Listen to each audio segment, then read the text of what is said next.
How old are you and how many years have you lived on Dykeman? I'm 14 and I've lived on Dykeman my whole life. What are 3 words you associate Fort Tryon Park with? Lit, I guess, because I have fun there.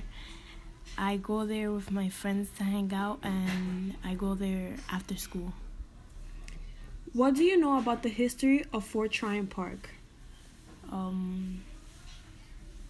Oh my god, how am I supposed to know this? How old are you and for how many years have you lived on Dykeman? I'm 23 years old and I lived in Dykeman for 23 years. What are 3 words you use to describe Fort Tryon? Beautiful view, pure, and romantic. What do you know about the history of Fort Tryon Park? Not much. Take a guess. I guess Indians. What is your name and where in New York do you live? My name is Jose Camilo, and I live in the Bronx. What are some words you associate Fort Tryon Park with?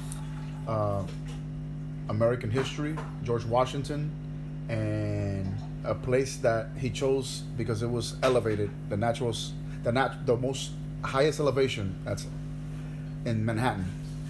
How many times have you visited the park? Between 5 and 10 times, I'm not sure.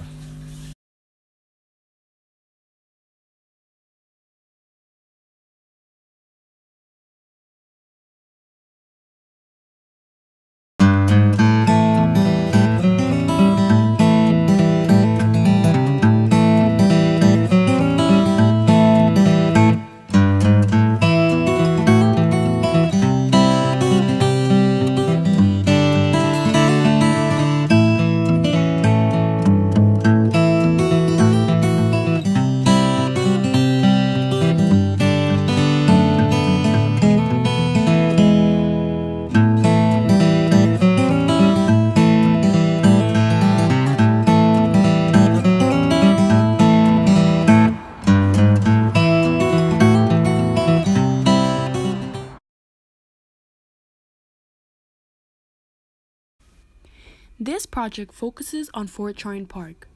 My goal was to analyze how places like this are designed by man and mostly focus on aesthetics while forgetting the actual history of the land.